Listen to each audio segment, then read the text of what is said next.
Boa noite a todos. Espero que todos se encontrem bem e em casa, quem puder.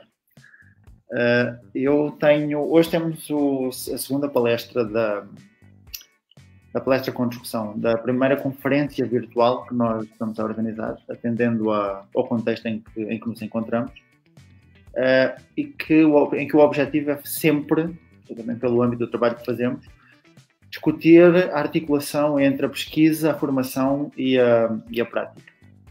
E, em particular, nesta conferência, o tema principal está relacionado com a formação de professores de que ensinam matemática, portanto, desde a educação infantil ao ensino médio, com um foco particular, especial no que nós necessitamos de fazer hoje para melhorar o amanhã, no sentido de as ações que fizermos hoje têm que perspectivar a melhoria do futuro. E nós hoje temos o prazer de contar com a presença do Cleiton Gontijo, do Departamento de Matemática da Universidade de Brasília, que nos vai falar um pouco, tal como diz o título, da criatividade em matemática. Portanto, certamente que vamos sair daqui bastante mais informados e criativos para podermos desenvolver práticas de ensino de matemática que contribuam para que os alunos aprendam matemática e, inclusivamente, aprendam gostando de matemática. Agradeço, Miguel Ribeiro, pelo convite para participar dessa conferência virtual do CS-MAT. É um prazer poder compartilhar um pouco dos nossos trabalhos de estudo e pesquisa na Universidade de Brasília, com todos os seus seguidores e com o seu grupo de pesquisa da Unicamp, e compartilhar, enfim, essa temática que para nós é uma temática bastante importante e, eu diria, uma temática ainda muito pouco discutida no Brasil. Então, uma grata satisfação, desejo uma boa noite a todos, espero que todos que estejam nos acompanhando estejam bem, estejam nas suas casas, em condição de se manterem tanto física como mentalmente saudáveis nesses períodos de pandemia. Inicialmente, eu quero apenas apresentar de onde eu venho, então, da Universidade de Brasília. Faço parte de um grupo de pesquisa chamado Grupo PI, Grupo de Pesquisa e Investigações em Educação Matemática.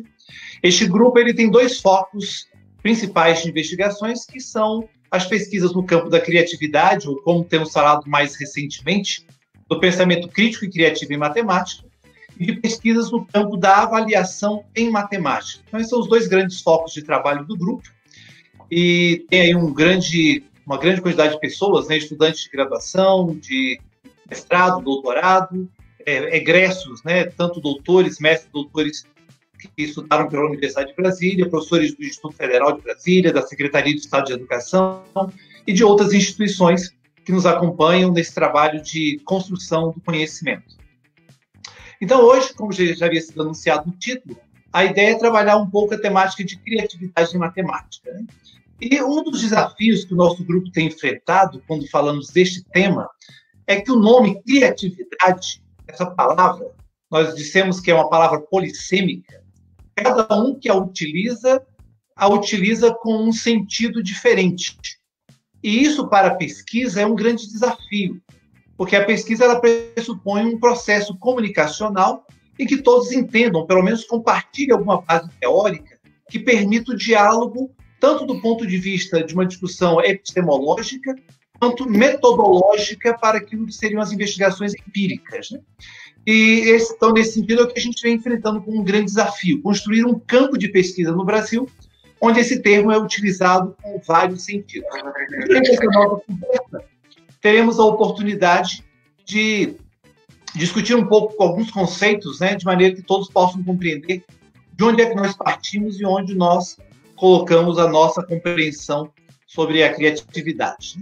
Então, primeiramente, apontar alguns conceitos sobre criatividade, conceitos que vêm variando ao longo de décadas, quase todos eles mantêm uma estrutura comum, de que dizer que alguma coisa só é criativa se ela representar novidade e utilidade. Essas duas palavras elas são praticamente presentes em todas as definições que nós encontramos sobre o que é criatividade, seja falando de uma literatura mais ampla sobre o tema, ou em literaturas específicas, né? Criatividade matemática, nas artes, na literatura, enfim, alguma coisa para ser considerada criativa na literatura acadêmica, ela precisa representar novidade e utilidade. Mas esses conceitos de novidade e utilidade, eles também estão relativos, porque eles são situados no tempo e no espaço.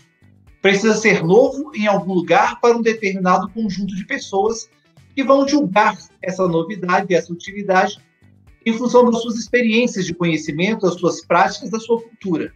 Então, o conceito de criatividade sempre situado historicamente e geograficamente.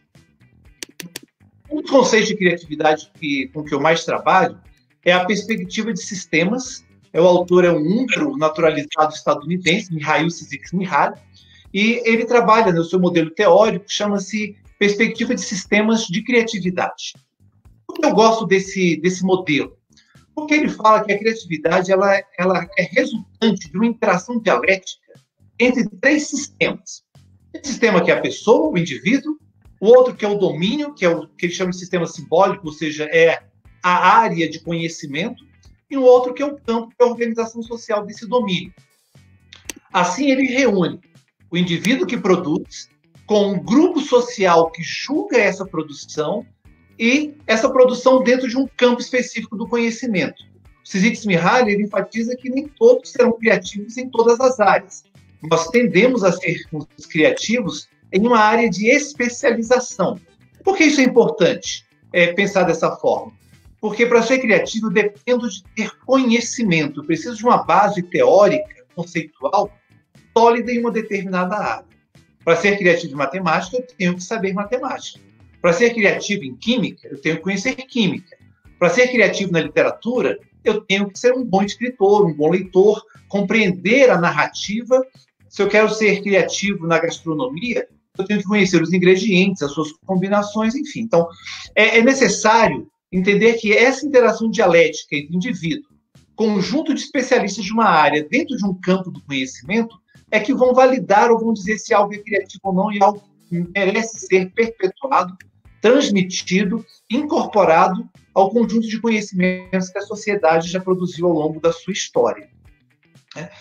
Poderia falar muito sobre esse recurso do indivíduo, mas me proponho, se alguém tiver interesse, em discutir depois essas temáticas, assim como o sistema social e a cultura, é apenas uma amostra muito mais introdutória, né? E o Csikszentmihalyi, ele tem uma frase que é muito conhecida, e que aqui eu estou reproduzindo, que ele diz que, na pesquisa sobre criatividade, a questão mais importante é onde há criatividade, e não quem ou o que é criativo. Por que ele diz isso?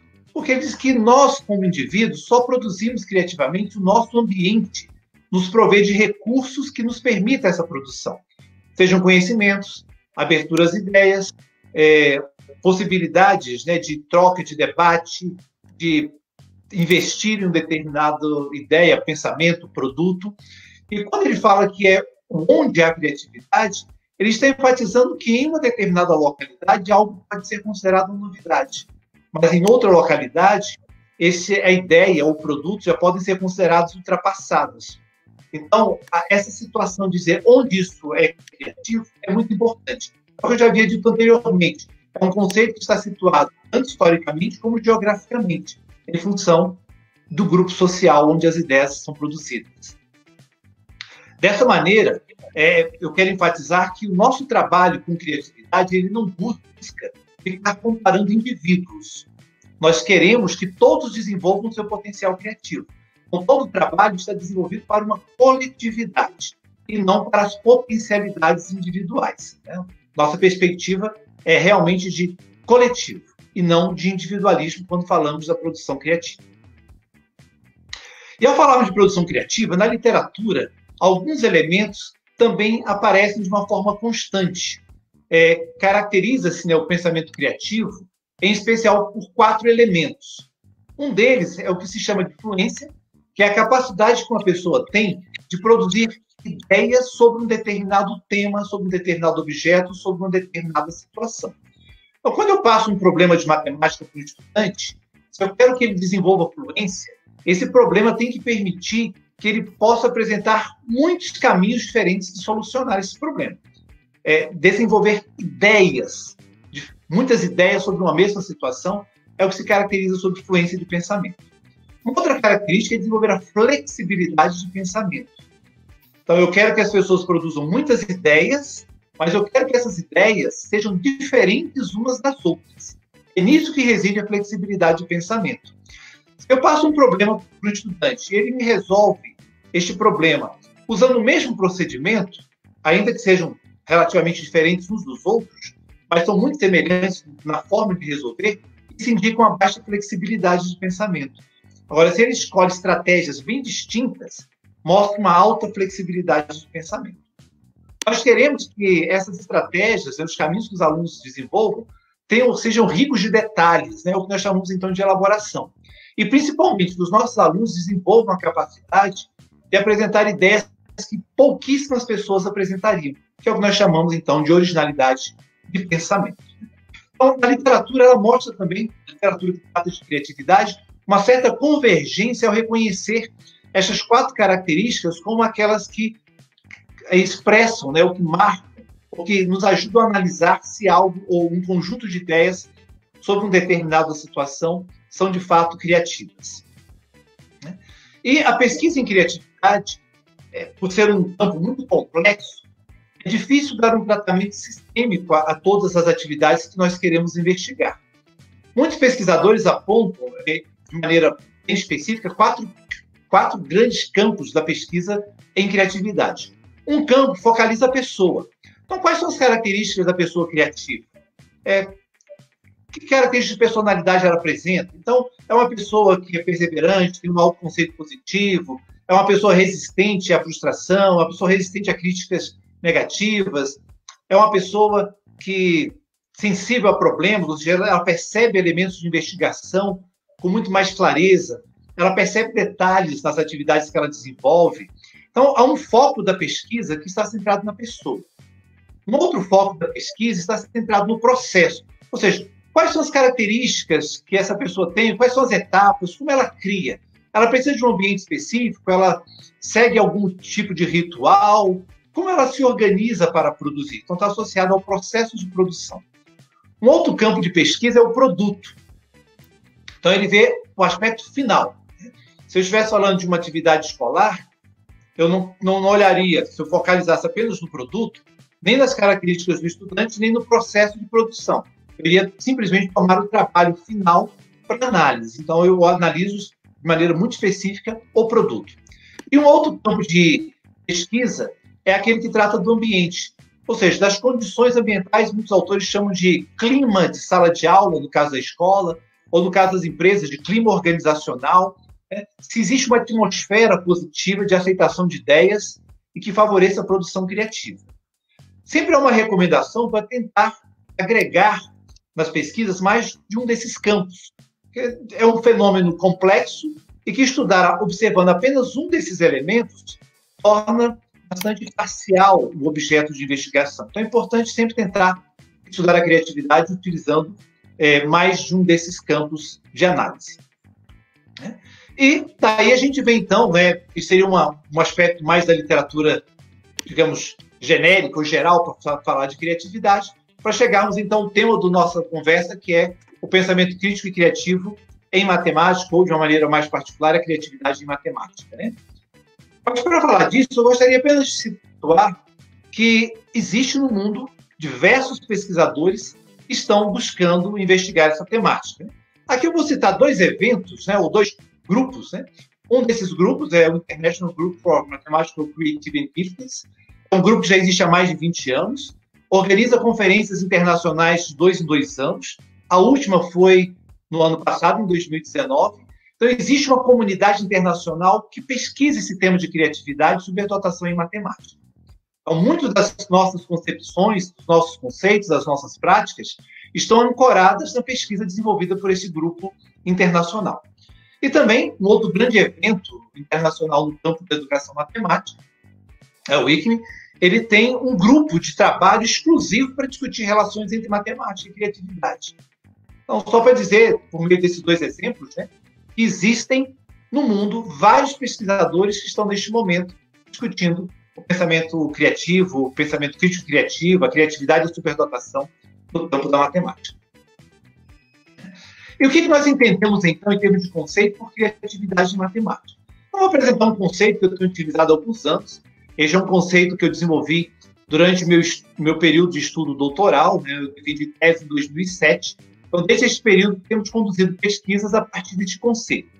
E qual a importância de ter um conceito? Como já havia falado no início da nossa conversa, é ter uma base de diálogo.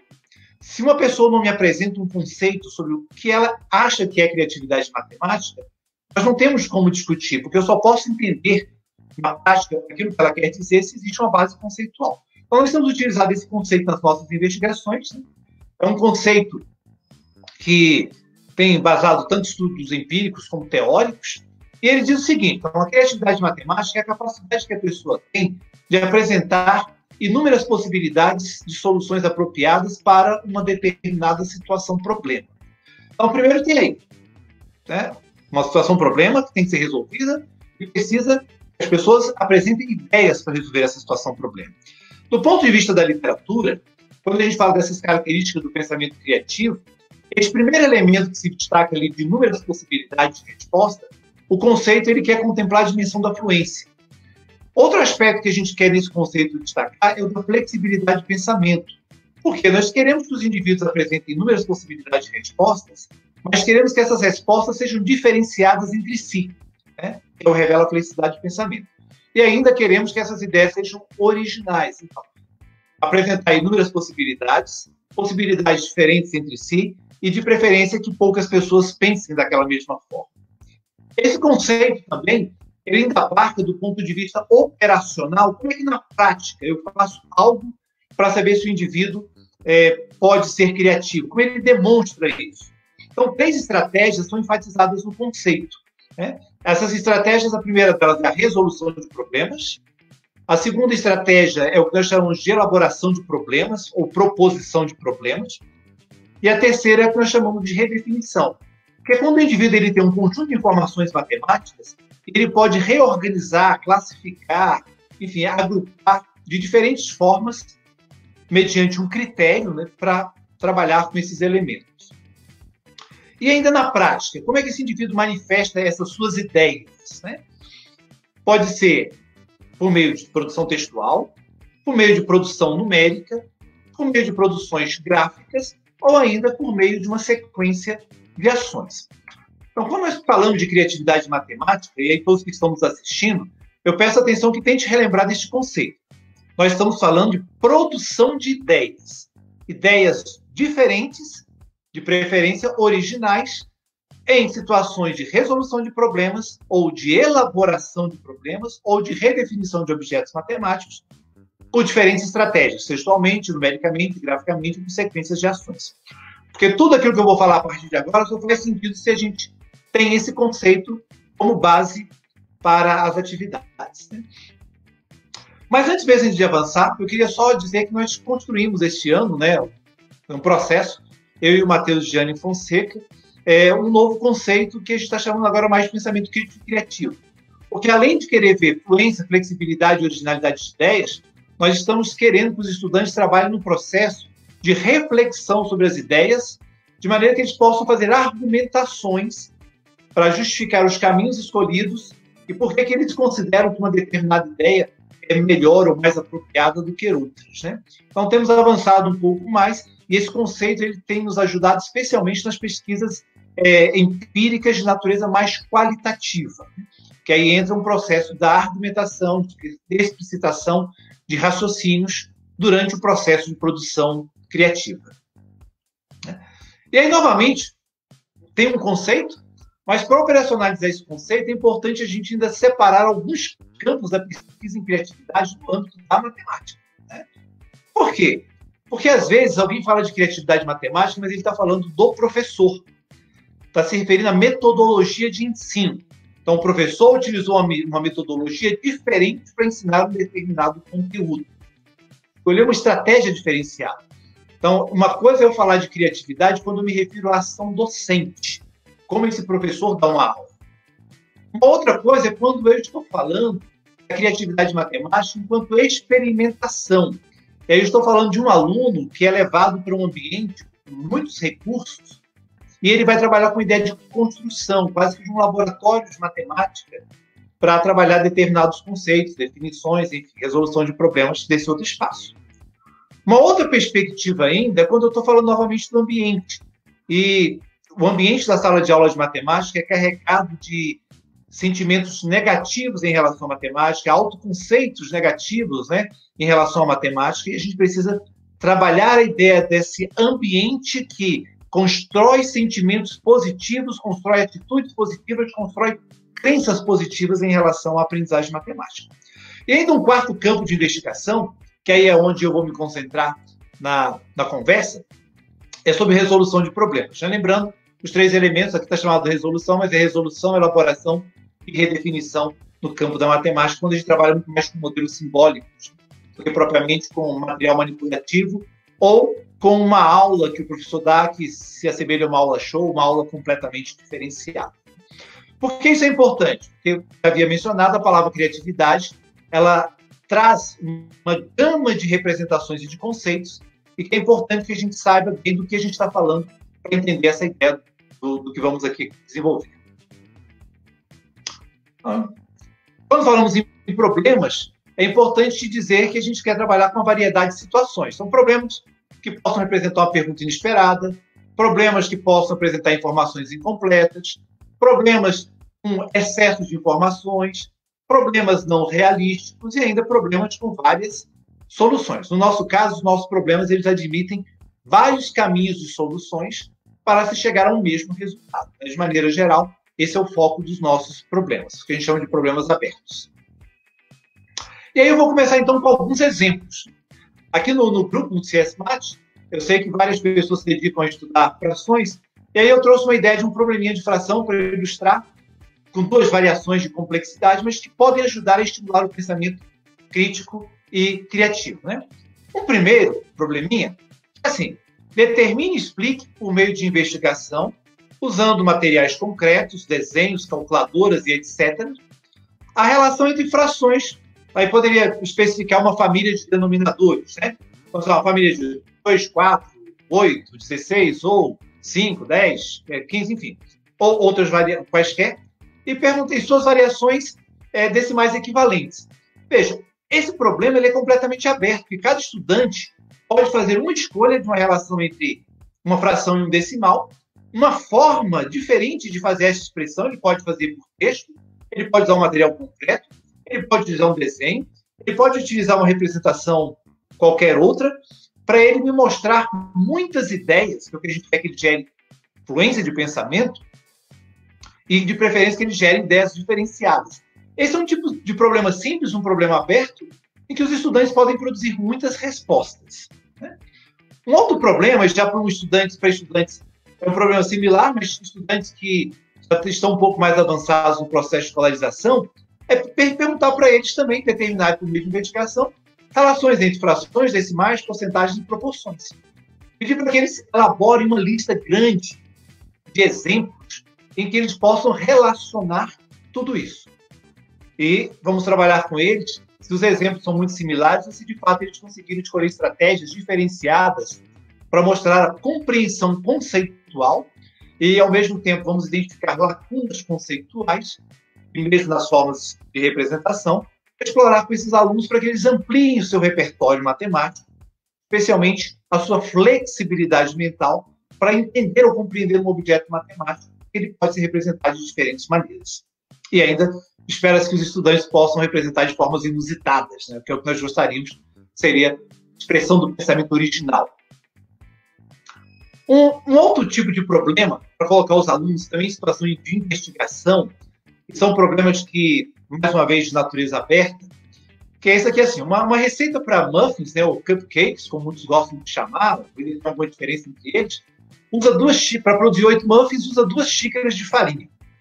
E aí pede para os alunos escolherem um diferente muffins. Ao invés de trabalhar com 8, que é outra receita tradicional, eles trabalhassem com 10 muffins, produzir 12, 14, 16, sei lá, 38 muffins. Como é que eles iriam calcular a quantidade de farinha? De que maneiras diferenciadas? Veja que nós estamos dando ênfase sempre à produção de muitas ideias, fluência de pensamento. Que eles poderiam determinar essa quantidade de farinhas para fazer uma determinada quantidade de bolinhos. Então, mais uma vez, é um problema aberto, em que os estudantes têm utilizado o seu conhecimento matemático para produzir muitos caminhos de solução. Uma outra estratégia, que é agora já pensando em elaboração de problemas, e esse é um problema que eu gosto muito, eu costumo até, quem me acompanha, assiste, sempre utiliza esse problema, porque ele se refere àqueles problemas que não têm dados, e o estudante precisa pensar sobre o que seria necessário para resolver um problema. Então, esse problema é assim: o objetivo é determinar a massa da água que está dentro do coxo, mostrado na figura abaixo, existe o maior número possível de outros problemas que devem ser resolvidos antes da obtenção de uma resposta final. Ou seja, para saber se esse coxo estiver cheio de água, o que eu preciso saber primeiro para poder determinar essa massa, dessa água? Então, alguns estudantes poderão pensar: eu tenho que conhecer as dimensões do coxo, eu tenho que conhecer então a sua largura, sua altura, profundidade, eu tenho que saber se ele realmente, conforme mostra a figura, né, se ele representa uma espécie de uma metade de um cilindro cortado longitudinalmente, né? Enfim, ele vai ter que fazer perguntas. Então, nesse tipo de problema, nós queremos que os estudantes exercitem essa habilidade de perguntar o que eu preciso saber para resolver um determinado problema. E, mais uma vez, nós queremos que eles elaborem muitas perguntas, que eles consigam elaborar perguntas que focalizem aspectos diferentes deste coxo, das variáveis nele envolvidas, para que eles possam, então, exercitar a sua flexibilidade de pensamento. E, de preferência, que eles façam perguntas bem inusitadas, bem originais e com riqueza de detalhes. Então, nós queremos focalizar, mais uma vez, esses elementos nessa produção da resolução deste problema. Uma outra estratégia que eu havia mencionado lá no conceito de criatividade matemática envolve a redefinição. Então, aqui tem um problema, um conjunto de informações, e nós queremos apenas que os estudantes manipulem essas informações. Então, o problema diz: considere os números inteiros de 2 a 16, inclusive o 2 e o 16, e escreva os diversos subconjuntos que você puder formar envolvendo estes números, indicando a regra para a formação de cada um deles. Isto é, indicando as características que os números possuem e que fazem com que eles possam estar em um mesmo subconjunto. Então, desse problema, alguns estudantes poderiam perguntar: eu vou formar o subconjunto dos números pares. Outros: vou também formar o subconjunto dos ímpares, dos múltiplos de 2, dos divisíveis por 3, dos primos. Enfim, nós queremos que eles montem esses subconjuntos, mas que eles saibam argumentar qual foi o critério que eles utilizaram para separar esses números em subconjuntos. Essa é uma ideia de redefinição. Eles não estão criando nenhum elemento, não estão realizando nenhuma operação, eles estão apenas manipulando dados, porém, tendo que usar um critério de organização dessas informações. Com isso, nós vemos um pouco, né, das 3 estratégias que nós utilizamos para estimular o pensamento criativo em matemática, né? A resolução de problemas, a elaboração de problemas e a redefinição. Aqui mais alguns exemplos, né, de problemas abertos para colocar os estudantes em reflexão.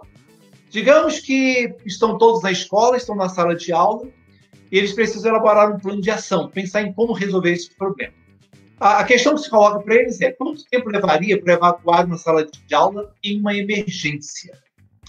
Aí, o estudante primeiro precisa compreender o problema. O que eu quero saber aqui em relação a quanto tempo levaria, o que é evacuar, é uma situação de emergência. Então, ele precisa reelaborar o problema para ele compreender o que se quer.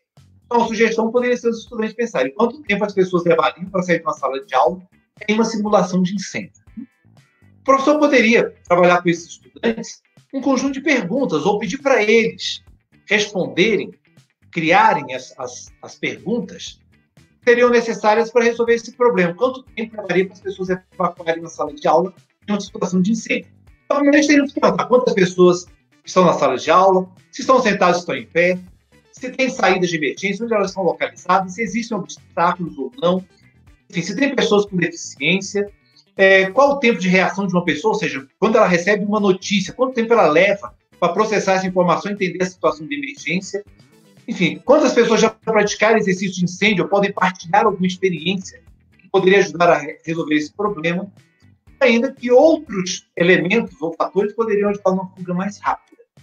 Então, nós apresentamos uma situação de investigação que os estudantes precisam criar um plano para exercitar essa criatividade, a fluência de pensamento, que perguntas, que ideias, que dados né? Que tipo de situações diferenciadas, agrupá-las por categorias, né? Essas perguntas são todas elas relacionadas ao mesmo elemento, elas focam particularidades diferentes do problema. E ainda numa sequência, né, aí poderíamos pedir para os alunos construírem esse plano e eles começarem a categorizar.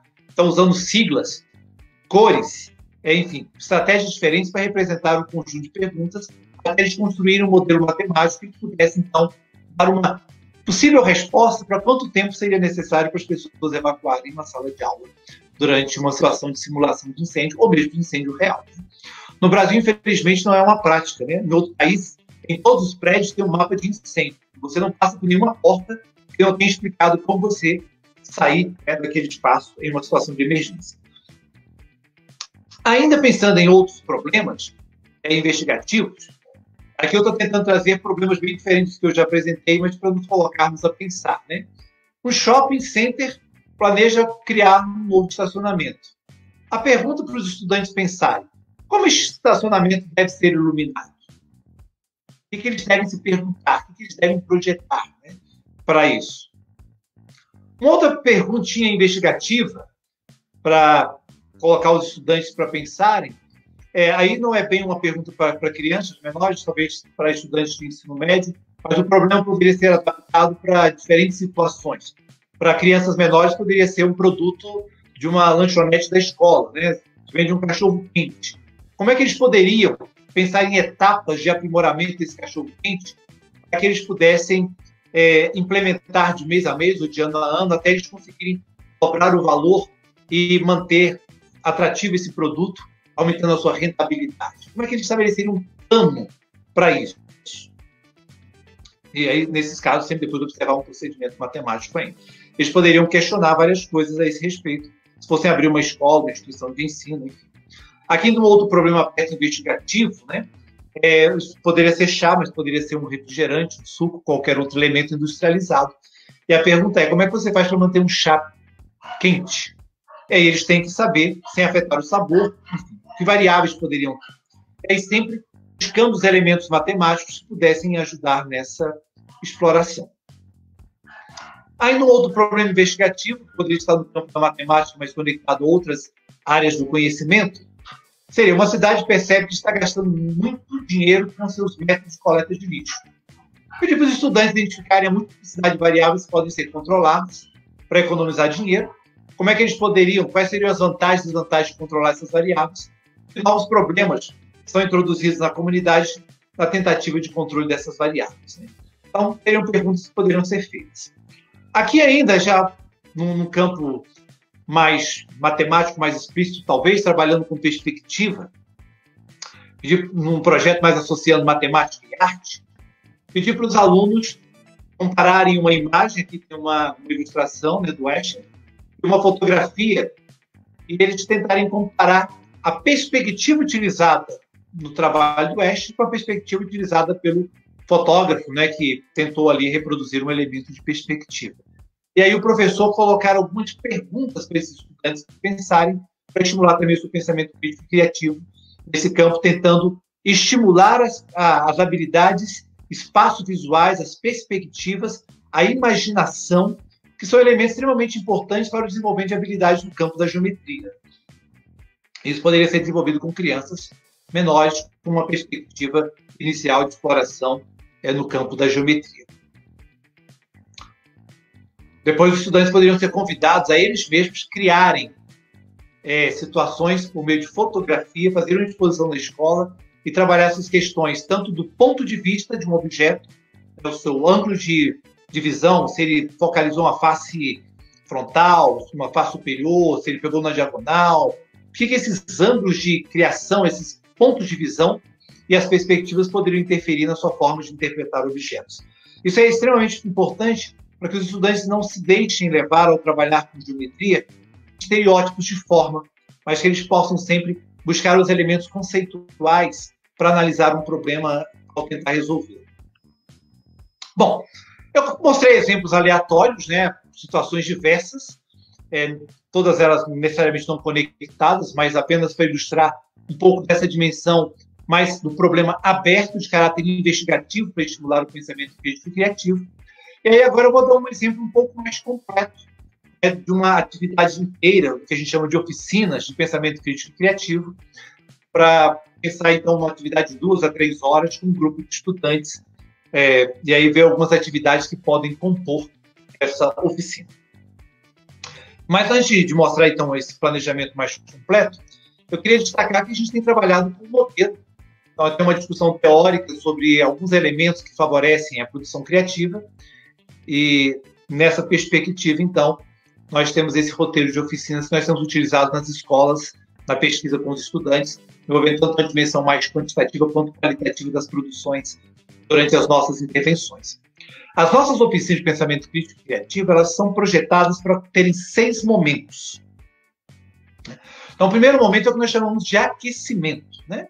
O que é a finalidade desse chamado aquecimento? Nós queremos que os estudantes entrem num clima positivo de produção de ideias. Então, o aquecimento é uma atividade inicial que pode ter uma conexão com a matemática ou não, mas ela precisa ser interessante, precisa ser desafiadora. Ela pode ter uma conexão com o conteúdo principal da oficina, conteúdo matemático principal da oficina ou não, mas a finalidade dela é criar um clima de abertura para novas ideias, para participação de desafios e gerar, então, um clima de sala de aula favorável à produção criativa. Então, o segundo momento já é uma tarefa matemática conectada com o tema principal do trabalho, que é o que nós chamamos de aproximação com a tarefa. Então, já tem uma conexão conceitual com aquilo que nós vamos desenvolver ao longo de toda a oficina. Mas o nível de complexidade é baixo. Por quê? Nós queremos construir uma experiência de sucesso. Então, nessa construção de experiência de sucesso, precisamos apresentar situações com níveis de complexidade que estejam ao alcance de todos os estudantes. Mas tem que ser uma atividade interessante, porque senão não motiva. E a literatura de criatividade mostra que a motivação é um elemento preditor da criatividade. Então, quanto mais motivado o estudante se encontra, mais chances de apresentar uma produção criativa naquilo que ele está trabalhando, né? Vários estudos mostram uma correlação positiva entre criatividade e motivação, sendo a motivação um elemento preditor da criatividade. A terceira etapa da nossa oficina é o que nós chamamos do problema investigativo. Então, é o problema central sobre o qual essa oficina se desenvolve. Então, é onde emergirão os conceitos matemáticos-chave que serão trabalhados depois de maneira sistemática para que os estudantes possam desenvolver, né, de maneira apropriada e se apropriar dos conceitos envolvidos na oficina. Na sequência, então, é essa parte que a gente chama de formalização de conceitos e definições. O estudante não pode ir para casa sem ter o conhecimento adequado, né, com concepções erradas ou concepções incompletas. E depois vamos para um momento de retrospectiva, que é quando se faz uma reflexão sobre tudo que foi feito durante a oficina, para que ele possa ter a perspectiva do todo, e finalizamos com o que chamamos de projeções futuras, que é um momento em que o estudante pode levar um desafio para casa, que poderá ser ou não explorado na próxima aula, no próximo encontro, mas que ele deverá ter como meta expandir todo o seu aprendizado na sala de aula na aplicação no mundo real. Então, aí ele vai trazer algum elemento depois, para planejar um momento futuro, para coletar essas produções que ele fez. Porque também não basta ele aprender ou experimentar em sala de aula se ele não leva o conhecimento para a vida. Então, as projeções futuras é quando a gente quer que ele aplique de maneira crítica e criativa o conhecimento em matemática para resolver problemas que decorrem, são uma extensão daquilo que foi trabalhado na sala de aula. E aí, então eu trago aqui um modelo, né, uma sugestão de um exemplo de oficina. E o foco dessa oficina está no campo da geometria. Essa oficina pode ser executada com estudantes dos anos iniciais do ensino fundamental, estudantes dos anos finais do ensino fundamental. Tudo vai depender do nível de complexidade e profundidade que se deseja obter com a oficina, em função das características dos estudantes que estão participando, né? E o nosso problema, eu não vou anunciar de imediato o problema, no meio da oficina, eu vou falar um pouquinho de cada etapa do nosso roteiro, apresentando as atividades que vão ser mostradas aqui. Então, a primeira atividade, que para a gente ela é simples, mas é rica para desenvolver o pensamento crítico, criativo e matemática, que está no âmbito do que nós chamamos de aquecimento. E aí eu perguntaria para vocês que estão nos assistindo, né? Tentem aí pensar de quantas maneiras diferentes nós podemos obter o número 17. Eu queria registrar que essa pergunta, esse número 17, podia ser qualquer número, podia ser o 13, podia ser o 29, podia ser o 432, não importa, né? O número aqui é irrelevante. O que importa é os estudantes produzirem diferentes respostas, né? Mas está muito aberto esse problema. Eu poderia colocar algumas restrições para favorecer o trabalho em sala de aula, favorecer o diálogo e a comparabilidade entre as produções dos estudantes. Eu poderia, no primeiro momento, pedir o seguinte para eles. Obter o número 17 utilizando 3 números. Como é que vocês fariam isso? Obter o número 17 utilizando 3 números. Pensem aí, quem tem um papel e uma caneta, um lápis, tenta registrar. Eu vou entrar e tentem registrar e coloquem no chat, porque eu depois projeto para o Clayton também poder ver e poder discutir. Ótimo, ótimo. Aqui eu citei, tem um exemplo. Com 3 números eu poderia fazer 10 mais 3 mais 4, objetivo 17. A resposta está correta? Está. Então, atendeu ao nosso conceito de criatividade. Para ser criativo, tem que ser útil e apropriado. Então, a resposta é apropriada, é correta, então ela entra para o nosso caminho. Mas essa é uma resposta bastante comum, né? Veja que o estudante, nessa solução, ele utilizou apenas operações de adição com números naturais, né? Temos aqui uma outra possibilidade de resposta. Uma outra pessoa poderia ter dito. A 9 vezes 2 menos 1. Atende ao comando? Atende. Veja que, nesse caso, já é uma resposta bem diferente da primeira, porque ela já utiliza de 2 operações matemáticas. É um produto e uma subtração. Porém, ainda continua no universo dos números naturais. Quando nós observamos isso, poderemos ver que muitos estudantes vão nos dar várias respostas, todas elas com números naturais. Isso pode ser um indicador de uma baixa flexibilidade mental. Por quê? Veja que estou falando de baixa flexibilidade dentro do nosso conceito de criatividade. Porque ele se apegou a um tipo, a uma categoria, que é apenas números naturais. Se eles utilizassem outros tipos de números, refletiria uma maior flexibilidade. Então, observe que os alunos estão trabalhando com apenas uma categoria de números ou recorrendo só a adições, ou só adições e subtrações, eu tenho que problematizar com eles e pedir produtos diferentes. Mas lembre que nós estamos aqui no âmbito do aquecimento. Então, essa é uma atividade que vai ser feita rápido na sala de aula, que é para chamar a atenção dos alunos, para que eles possam produzir muitas ideias, produzir ideias diferentes e, de preferência, ideias originais. E aí eu vou aumentar o meu desafio. Pessoal, agora eu quero então que vocês continuem obtendo o número 17, mas que utilizem pelo menos um número decimal.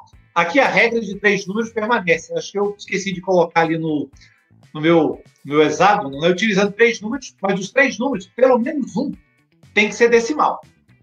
E aí, já fica mais difícil? Fica. Mas por quê? Eu quero que o meu aluno perceba que eu posso expandir as minhas formas de representação. Então, aí a Edilane já compartilhou, né, um 36 dividido por 2, menos 1. Mas aí ela usou uma representação fracionária.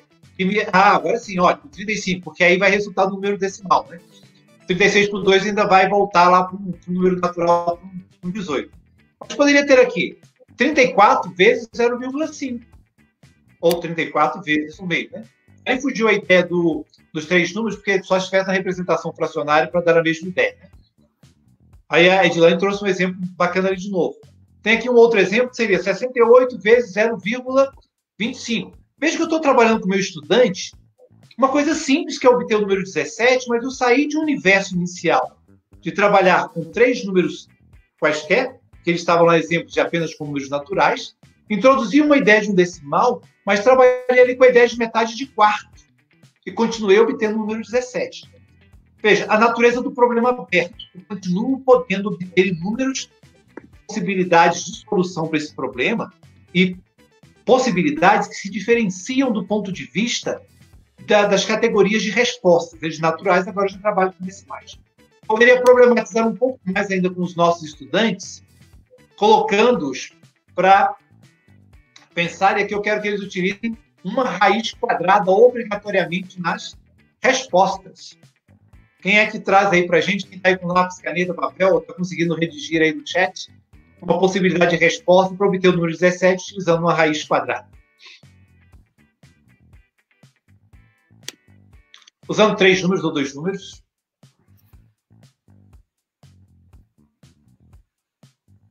O Marcos Vinícius abusou aí, usou 3 decimais, né, com uma soma e depois um produto para obter o número 17. E é isso que é legal. Quando o aluno faz isso, quando a gente fala de flexibilidade, ele está ampliando o seu conhecimento matemático. Diante de um problema, ele começa a analisar as inúmeras formas de abordagem e de conhecimentos que ele possui, que podem estar envolvidos e que podem ser utilizados naquela resolução. Usando raiz, aqui um exemplo, raiz quadrada de 81 vezes 2 menos 1. Um outro, raiz quadrada de 25 vezes 3, mais 2. Então, esse seria uma atividade de aquecimento, que é um problema que envolve um conhecimento matemático básico. Praticamente, estudantes de 5º ano, todos eles conhecem esses elementos. Vejo que ele usando raiz quadrada, eles poderiam trabalhar apenas com quadrados perfeitos e com outras operações, para facilitar esse trabalho. Mas uma variedade de representações de números, saindo dos naturais, dos racionais, ou mesmo depois trabalhando com a ideia de raízes. Poderia ter colocado a exigência de trabalhar necessariamente com registro fracionário.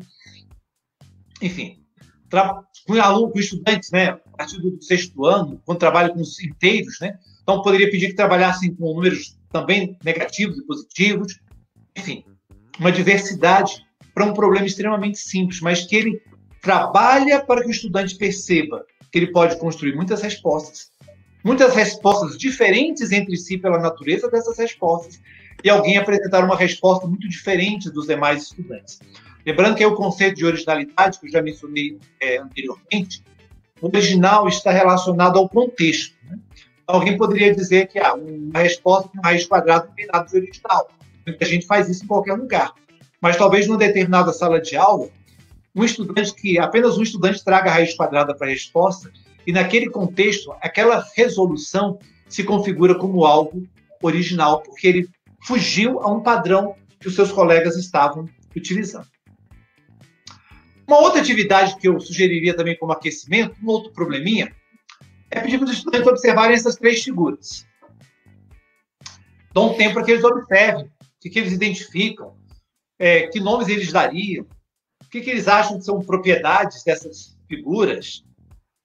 E depois eu posso perguntar para eles qual figura é diferente das outras. Analise entre as 3. Qual figura é diferente das outras? E deixe os estudantes pensarem do ponto de vista do aquecimento, que é para estimular mais uma vez que eles possam elaborar hipóteses e se perguntar: existem diferenças das 3? São todas elas diferentes entre si? Não são?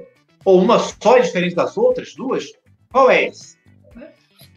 E aí alguém poderia, se alguém quiser no chat aí colocar uma explicação, qual é a figura diferente das outras entre essas 3, fique à vontade.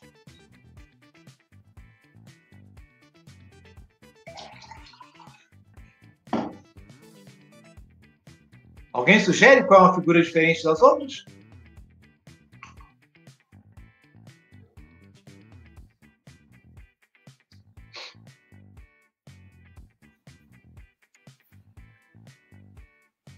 Estão todos a pensar. O primeiro é sempre o mais difícil. Pois é, mas assim, para a gente não tomar muito tempo, né? Eu gosto muito dessa tarefa, porque os estudantes, uma boa parte deles dizem que o retângulo é a figura diferente. Porque tem um círculo, né, e depois tem um cilindro. E aí eles vão dizer, olha, esses dois têm algo de arredondado. Então eles são semelhantes e aquele retângulo não. Aí outras pessoas vão dizer assim, não é o cilindro que é o diferente. Por que o cilindro é o diferente? Porque temos um retângulo e um círculo que são figuras planas. E o cilindro ele é uma figura tridimensional. Então ele vai dizer assim, seria ele aquele que é o diferente. Alguém poderia dizer assim, olha, tem outra característica ainda que poderia caracterizar algo diferente. Mas o importante nessa atividade é que os estudantes possam argumentar as suas respostas. Né? Nós queremos desenvolver o pensamento crítico e criativo e eles precisam dar uma resposta e dizer por que você acha que essa sua resposta é razoável, por que você considera que ela é, então, aquela que explicaria. E pode ser que alguns dos estudantes, dependendo da etapa de escolarização, vão dizer, olha, nenhuma delas, todas representam a mesma coisa. Todas elas representam cilindros, só que o retângulo é a vista frontal. Se eu observasse um cilindro de frente, completamente ao nível do meu olhar, eu iria ver apenas um retângulo.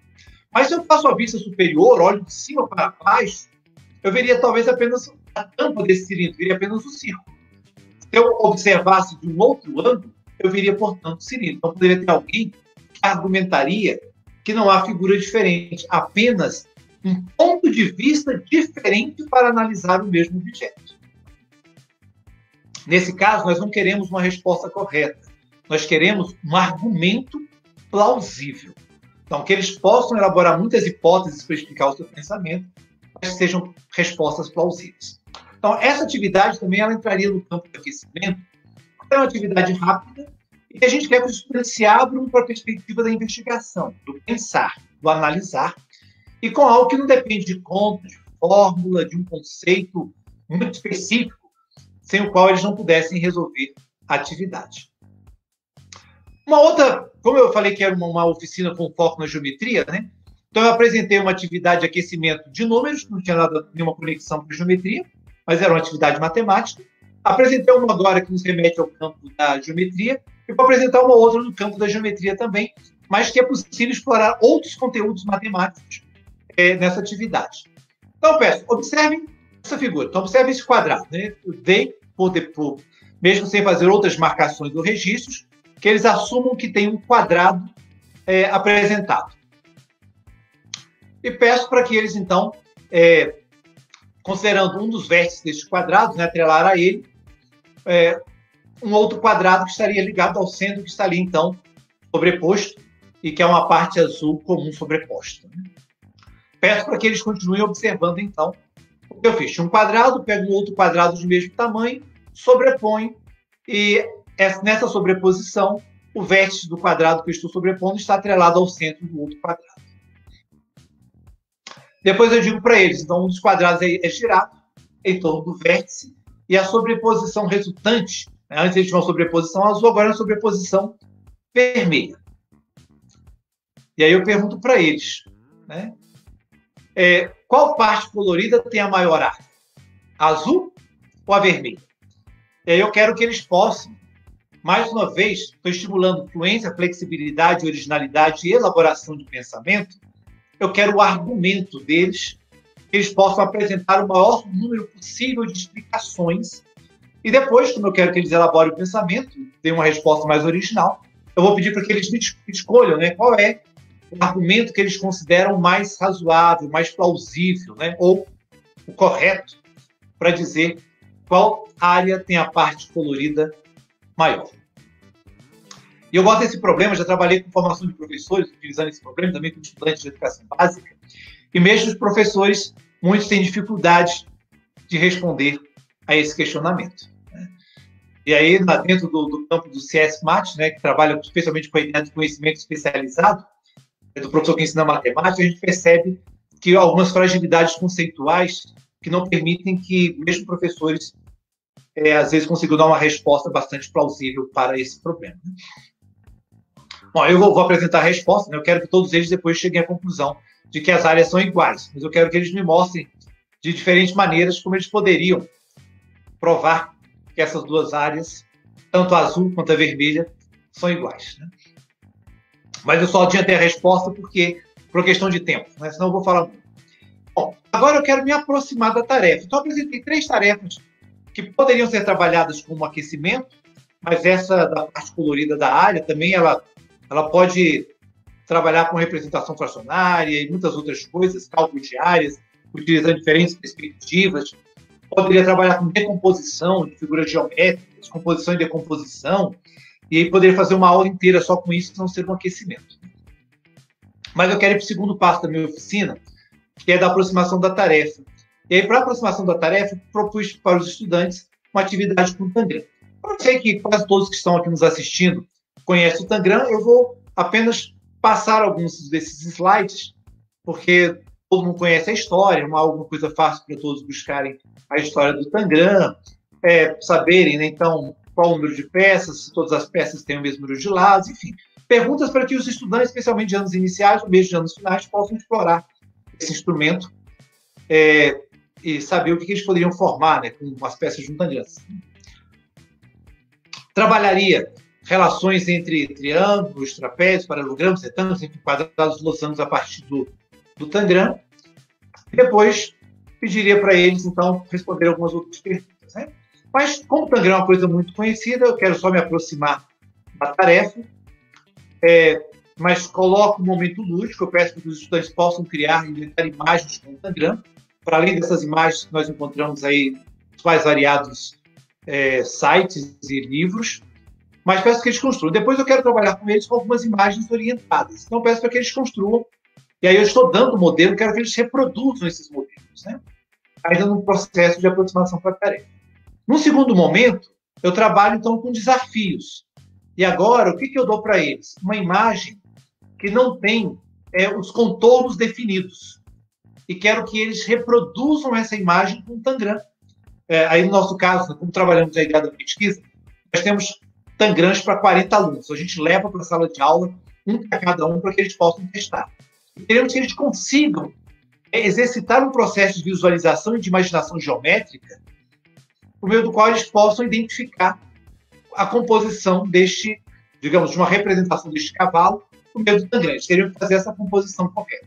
Então, trabalhamos um pouco a ideia de desafio, para que eles possam pensar nessas ideias de composição e decomposição. Aí tem um outro modelo. É um modelo um pouquinho mais complicado para os estudantes, dependendo da etapa de escolarização, né? Eles chegarem a essa composição, né? Como é que chegariam isso com o Tangram. E aí, a partir do Tangram, nós vamos aproximar ainda mais do que nós queremos explorar na oficina, que a ideia, o conceito de área vai ser o nosso tema principal, trabalhar com o problema envolvendo área, mas discutir área e perímetro. Depois vamos trabalhar com eles, se for com crianças dos anos iniciais, a ideia de unidade de área, então, a partir de uma malha quadriculada, explorar a ideia de unidades de área a partir do Tangram. Né? O Tangram montado na forma de um quadrado, quantas unidades de áreas, né, pensando num quadrado como referência, um quadrado de um menor, teria um Tangram. E aí iríamos trabalhar as relações entre o triângulo menor e quantas unidades de área ele tem, quantas unidades de área tem um triângulo tão intermediário, quantas unidades de área tem um triângulo maior, quantas unidades de área tem um quadrado e quantas unidades de área tem a outra figura, né, ali, o nosso paralelogramo que compõe esse Tangram. E aí nós vamos trabalhar com eles também em relação de perímetro e área, né? Mas aí vamos explorar bem essa questão de área com eles, de unidades de área. Aqui nós não estamos trabalhando com medida do Tangram. Não quero saber se o lado desse quadrado que eles estão trabalhando do lado de material concreto, se o lado mede 20, 30, não. Eu quero que eles trabalhem com a ideia de unidade de área. Por isso eu forneço uma folha quadriculada com quadrados grandes, que teria uma primeira aproximação do conceito, né, de área, unidade de área e não centímetros ou metros. Tem um conjunto de perguntas para que eles possam trabalhar, comparando áreas, fazendo uma relação, então, de quantidade de quantos triângulos seriam necessários para compor aquele quadrado, de quanto representaria. E depois pediria para eles observarem qual é, a partir de uma figura construída, né, como nesse caso é uma representação de um gato, qual é a área dessa figura. Peço para eles fazerem isso com um desenho, com outro desenho diferente, e que eles possam também comparar com a montagem de um quadrado. É interessante que muitos estudantes desenvolvem por hipótese de que essa representação deste bonequinho tem uma área, alguns argumentam que é menor ou maior do que a área desse quadrado, né? Talvez não tenha, se fôssemos tentar explicar isso por meio de uma perspectiva mais piagetiana, né, não desenvolver a ideia de conservação de superfície, né? Se está tudo junto, está tudo separado, não muda. Mas eles, por verem uma representação diferente, eles tendem a dizer que a área pode ser maior ou menor. Nós queremos que eles cheguem depois à conclusão de que a disposição das peças não muda a área, mas vai ter uma relação diferenciada com o quê? Com o perímetro. E aí nós vamos explorar com eles que área e perímetro não estão diretamente conectados. Se eu mudo a área, eu posso mudar o perímetro. Se eu tenho um perímetro diferente, eu posso ter uma área diferente. E posso pedir para eles se representarem também o mesmo perímetro, diferentes áreas, ou mantendo uma área, diferentes perímetros. Né?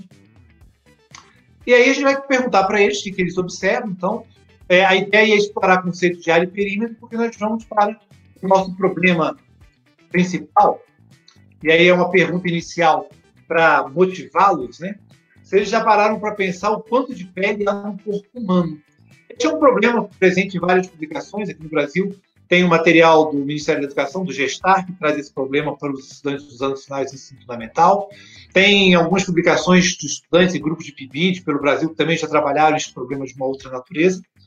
Mas aqui, a minha pergunta principal para eles é: se você pudesse soltar a pele do seu corpo e espalhá-la no chão, quantos metros quadrados ela cobriria? Como é que eu trabalhei com o Tangram antes para aproximar com a tarefa?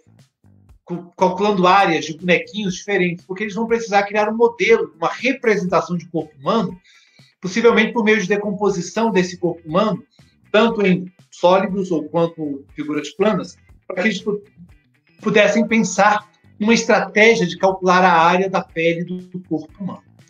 É um problema investigativo, um problema que possibilita inúmeros caminhos de investigação e de produção de respostas, e que ficaria para eles, então, pensar. Uma das coisas que, novamente, pediria para os estudantes, né? Registre todas as possibilidades que você encontrar para resolver o problema. Nós queremos desenvolver fluência de pensamento. Que os estudantes sejam capazes de produzir mais de um caminho de solução para um problema.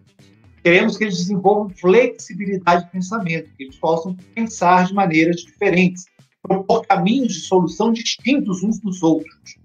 E ainda proponham formas originais de resolução desse problema. E depois que eles elaborarem um conjunto de possibilidades de respostas, a gente pedir que eles possam escolher aquela que eles consideram mais apropriada para colocar o seu plano em ação. E aí eles podem tentar, por meio de material concreto ou não, representar esse corpo humano, talvez por cilindros, esferas, enfim, cones, uma diversidade de representações, e para fazer essa ideia de um cálculo aproximado da área da pele do corpo humano. Como uma extensão de tarefa, a gente pode pedir para que eles façam um levantamento e verifiquem em que medida a estratégia que eles desenvolveram é adequada. Então, pedir que eles possam fazer uma pesquisinha de campo. Pesquisar 15 pessoas do sexo masculino e do sexo feminino, de idades variadas, crianças até adultos, e que eles possam organizar uma tabelinha de idade, né, vezes área, sexo da pele, construir gráficos comparativos, enfim, fazer uma diversidade de análise, se for possível, tiver algum domínio de ferramentas de softwares, por exemplo, com a planilha do Excel, e trabalhar com isso. Depois que os estudantes trabalham, quando a gente vai para um campo mais de sistematização, além de formalizar os conceitos geométricos envolvidos, de figuras planas e também das figuras tridimensionais, né, dos nossos sólidos, que poderiam estar envolvidos na representação. Então, como se calcula a área, como se calcula a área de superfície dentro de um sólido. Nós podemos ir para um momento mais da sistematização e mostrar que existe já uma fórmula matemática que permite estimar a área da pele de uma pessoa, porque essa estimativa é extremamente importante para alguns tratamentos de saúde, especialmente para tratamento de câncer. A dosagem de alguns medicamentos se dá por meio da área da pele do corpo humano. E aí depois podíamos ainda pedir para os estudantes, como uma tarefa final, uma tarefa extra, que seria o que a gente chama das perspectivas futuras, que eles criassem um comercial utilizando algum argumento matemático para vender, né, a importância da pele, das funções da pele humana. E eles poderiam fazer isso na forma de um anúncio, gravando um pequeno vídeo pelo celular ou mesmo criando uma apresentação em PowerPoint. Nisso a gente pega, então, uma ideia grande de um tema que tem, assim, inúmeras possibilidades de modificações, né, de adaptações, trazer outros elementos para mostrar para os estudantes uma oficina em que o foco inteiro está a produção de ideias e ideias diferentes, ideias originais, e principalmente por meio do uso da argumentação. Por que você pensou dessa forma? Seria possível fazer de uma maneira diferente? Né? E aí eu não mencionei, que aí foi uma falha minha, vou voltar rapidamente a alguns slides até chegar no modelo lá da oficina, para a gente poder destacar algo que é importante no nosso conceito, no nosso trabalho todo. Não está aqui presente, mas no finalzinho do slide tem uma setinha pequena que é técnicas de criatividade. Todo esse trabalho ele utiliza técnicas. Então, técnicas como brainstorm, brainwrite, dry, técnicas de listagem de atributos, de Scamper, técnicas de visualização, técnicas de checklist.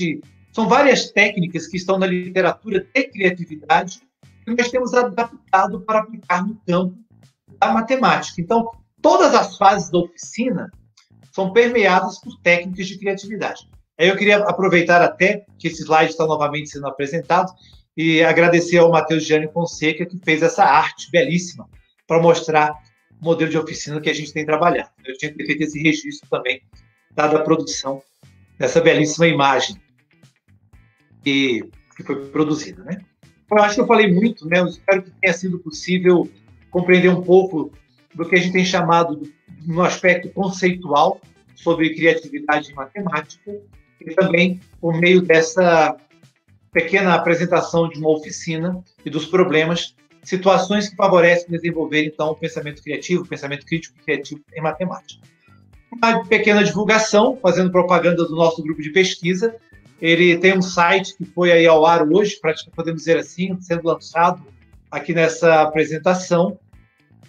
Por enquanto ele está nesse endereço, como o site do Google, mas que muito em breve poderá ter uma outra base de hospedagem. Então vocês vão encontrar aqui o grupo, produções do grupo, tanto as nossas áreas, como eu havia falado inicialmente, pesquisas no campo da avaliação e pesquisas no campo da criatividade, do pensamento crítico criativo. Então esse é um espaço do nosso grupo PI. Apresentações, links, né, de apresentações que ocorreram, eventos do grupo, enfim, livros, artigos, estarão aí presentes nesse site. Quero também apresentar um outro site. Esse ele é focado apenas em pesquisa sobre pensamento crítico criativo em matemática. Nós chamamos de Biblioteca Virtual do Pensamento Crítico Criativo em Matemática. Já temos aí uma biblioteca riquíssima para quem se interessar por essa temática. Muitas produções, algumas brasileiras, né, especialmente do nosso grupo. Temos poucas produções nessa temática em outros lugares no Brasil, mas principalmente uma produção estrangeira que está aí para nos ajudar a aprofundar as temáticas e os debates. Né? Então, quem quiser testar, tem o QR Code aí que acessa essa nossa biblioteca e tem também aí o link embaixo, mas se botar no Google, Biblioteca Virtual de Pesquisa e Pensamento Crítico e Criativo, vai chegar até lá. Ainda no campo das propagandas, né, quero divulgar esse livro, é um livro que foi publicado no ano passado pela editora da Universidade de Brasília. Eu falo com muita satisfação e acho que não há, acho que é a primeira obra brasileira, né, em livro, sobre essa temática, que tem uma base toda de literatura de criatividade, uma base antenada com os grupos internacionais que pesquisam criatividade e matemática. Esse livro está para download gratuito a partir da Biblioteca Digital da Universidade de Brasília. Então, só acessar e fazer o download do livro.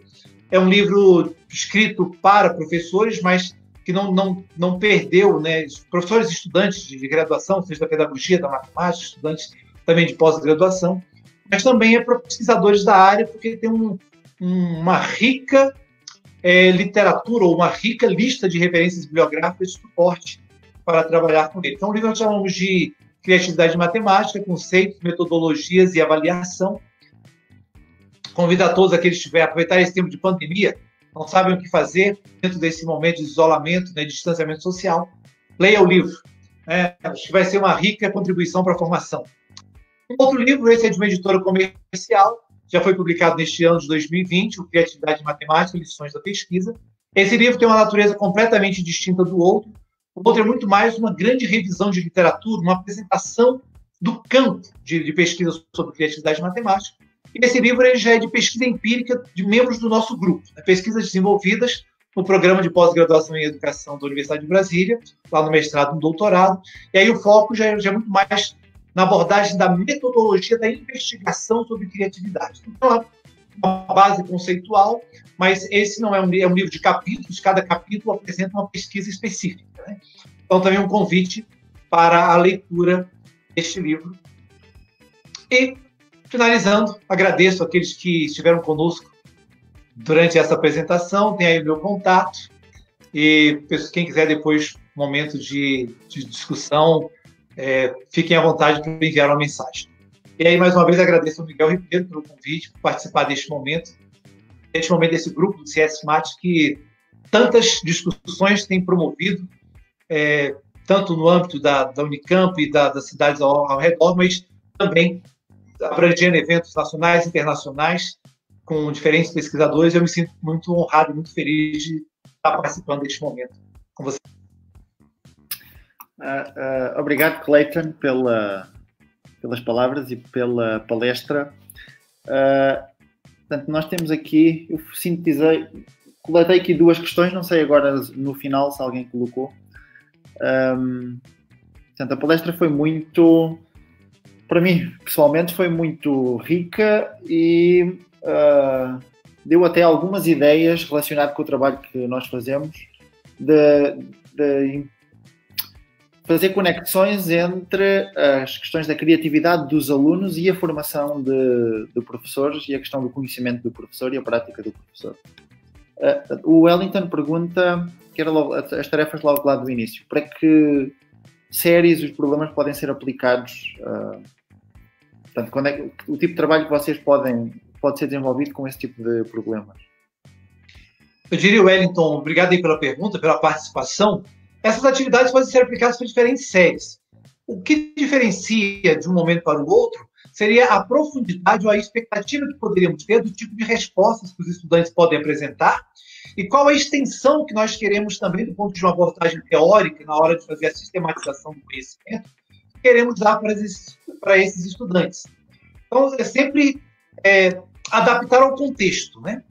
E, como eu disse também, para alguns estudantes, em algumas localidades, esses problemas podem não ser interessantes, mas para outros podem representar uma oportunidade de experimentação investigativa, né, de fazer matemática bastante rica.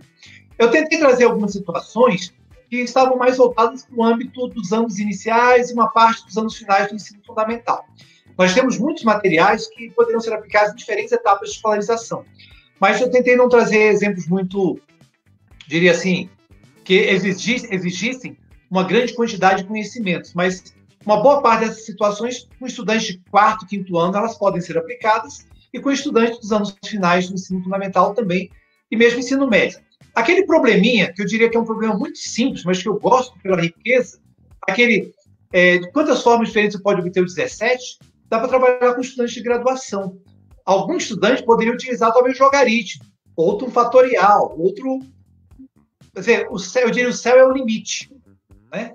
O importante é que a gente possa estimular os estudantes que utilizem o conhecimento matemático com o qual eles já tiveram contato para explorar durante essas produções. E aí sempre ampliando, né, a sua possibilidade de aplicação desses conhecimentos. Mas eu diria que uma boa parte de todos eles é possível aplicar com estudantes de 4º, 5º ano e mesmo com estudantes dos anos finais do ensino fundamental. Eu até estava a pensar nessa questão, e uma das ideias que me surgiu era também pensar ao contrário. Portanto, pensar em já ter 3 ou 4 formas diferentes de obter o 17 e perguntar aos alunos, pensar na criatividade quase inversa, e perguntar aos alunos qual poderia ser a pergunta que estava associada a essa resposta. Nós quando trabalhamos com a elaboração de problemas, nós utilizamos essa estratégia, Miguel. Às vezes eu apresento para os estudantes o seguinte: elaborem problemas cuja resposta pode ser expressa por 3 dividido por 4. E eles vão fazer as perguntas. Né? Essa foi a questão que nós lançámos, que eu enviei hoje o e-mail para quem está inscrito no workshop, para formular um problema que a resposta é 51 menos 17. É excelente. Nós trabalhamos com esse tipo de questionamentos, né, para desenvolver essa habilidade de elaboração de problemas. E é rico, porque há uma grande variedade de situações. Nós apresentamos em pesquisa empírica com estudantes, compusemos com eles, né, uma perspectiva de trabalhar com estatística, fizemos um trabalho com material concreto em sala de aula, construímos um gráfico a partir das ideias dos estudantes, de como eles pensavam sobre um determinado assunto, e depois, olhando para o gráfico, nós pedimos, agora vocês deverão elaborar perguntas que possam ser respondidas por meio desse gráfico. Então, você pode trabalhar apenas com um problema, com um dado, uma operação, ou apenas com um número. Elabore problemas cujo resultado dê 12. Elaborem problemas que, para serem respondidos, vão envolver a operação 45 menos 19. Elaborem problemas considerando esse gráfico. Elaborem problemas observando esta imagem. Elaborem problemas que envolvam tais figuras geométricas. Isso é extremamente importante para o estudante desenvolver o seu pensamento matemático. O que nós temos visto na literatura, que quando o estudante elabora problemas, do ponto de vista da apropriação conceitual, isso se dá de uma maneira bem significativa, porque ele precisa estar atento a mais detalhes do que normalmente ele estaria quando ele simplesmente responde a um problema. É uma habilidade muito, muito importante e pouco trabalhada nas escolas brasileiras, essa de elaboração de problemas. Não, porque eu até costumo dizer que para que os alunos resolvam bons problemas têm que ser formulados. E, portanto, nós, professores, também temos que ter esse conhecimento e essa capacidade para formular bons problemas e dar a oportunidade aos alunos para fazerem essa formulação. A Petrina comenta uma questão dos problemas que tu apresentaste, de que o facto de não terem dados numéricos, de desconstruir a ideia de que a matemática são números. Isso é excelente, Petrina. É uma informação, uma colocação que você faz que é muito importante. Se fizéssemos uma pergunta sobre as representações sociais que as pessoas têm sobre matemática, de maneira geral vai aparecer que é fazer conta. Então, se não tem conta, não é matemática. O que a gente quer dizer, não é isso, né? Fazer matemática é muito mais trabalhar com o processo de pensamento, de estabelecimento de relações, identificação de padrões. Isso é matematizar. Por vezes, nós vamos fazer contas, porque decorre desse processo de identificação de regularidades, de padrões, né? Mas o processo inicial, ele, antes de tudo, o processo do pensar, do elaborar a hipótese, testar uma hipótese, ver o argumento, verificar as conexões, verificar se os dados são suficientes, verificar quais são os dados necessários. Então, é um processo inicial importante do estudante entender que matematizar está muito além de fazer contas. Mais uma pergunta da Aline.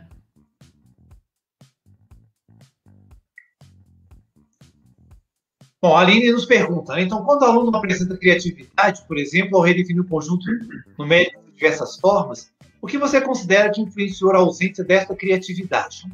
Eu diria, Aline, que a principal situação no âmbito escolar é o quanto esse aluno foi exposto a esse tipo de atividade. Eu parto do princípio, e aí as pesquisas mostram isso, que todos nós podemos ser criativos. A criatividade é uma característica que é desenvolvida. Algumas pessoas nascem com alguns talentos especiais, nascem com a capacidade de síntese, de organização, de pensamento, de processamento de dados diferentes, às vezes, poderíamos até dizer assim, superior a outras pessoas, mas todos nós podemos ser criativos em todos os campos do conhecimento. Evidentemente, vamos ter uma maior afinidade, um maior interesse em uma área em particular, e nessa área particular, por conta do esforço, do estudo, né, da dedicação, da apropriação conceitual nessa área, vamos ser mais criativos do que em outras que dominamos menos do ponto de vista acadêmico, científico, esses campos do conhecimento. Mas nós precisamos começar com esses estudantes, talvez por coisas mais simples. Eu diria sobre esse problema de subconjuntos, há um instrumento, um material concreto, muito comum, muito conhecido no Brasil, que são chamados blocos lógicos, que nós utilizamos com crianças, desde na pré-escola, para desenvolver conceitos como seriação, classificação.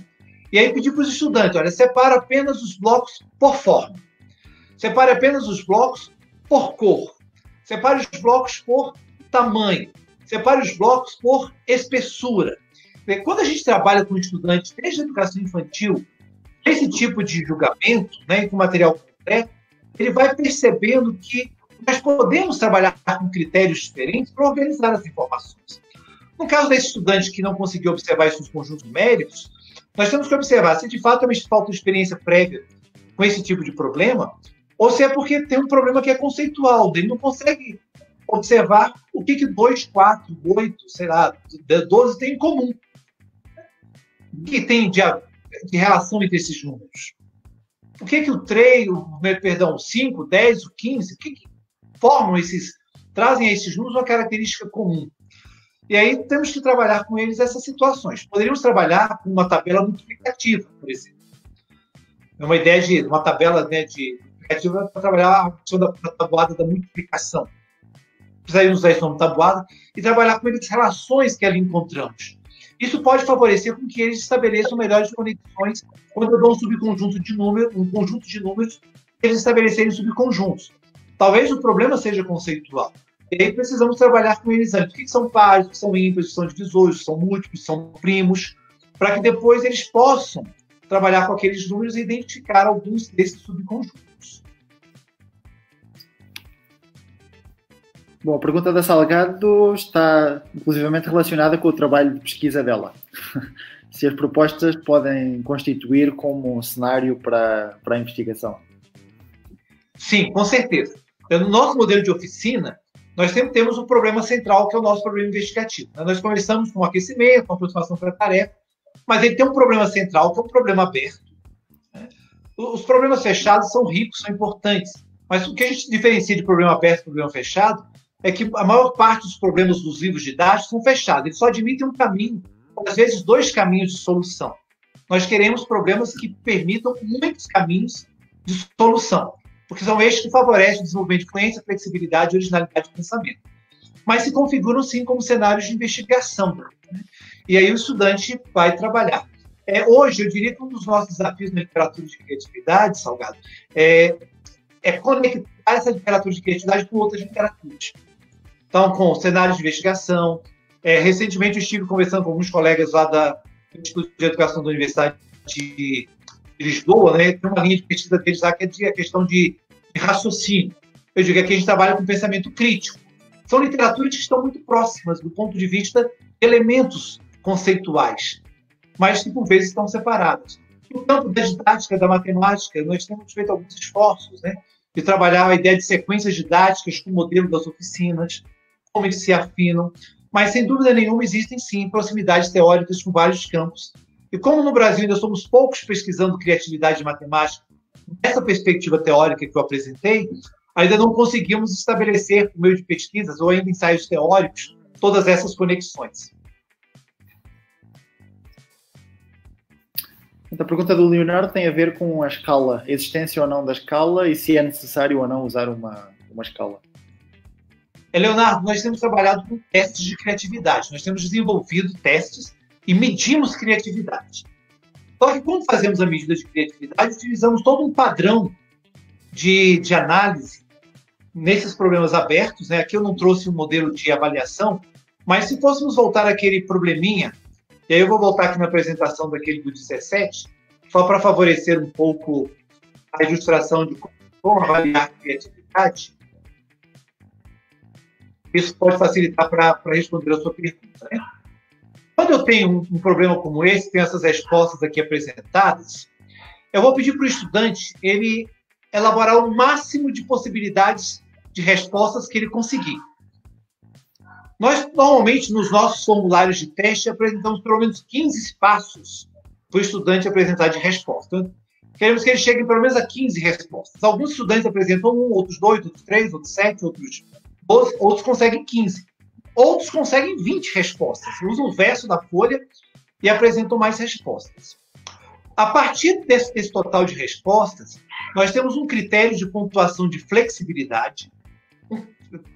Primeiro pontuamos fluência. Então, todas as respostas corretas recebem pontuação de fluência. Então, se ele apresentou 15 respostas, digamos que ele teria 15 pontos de fluência. Se ele apresentou 6 respostas corretas, ele teria 6 pontos de fluência. Depois, nós vamos analisar a flexibilidade de pensamento. Então, nós vamos categorizar essas respostas Aí os nossos testes, eles têm uma definição conceitual, cada teste já foi pré-testado inicialmente, antes de aplicação em pesquisa.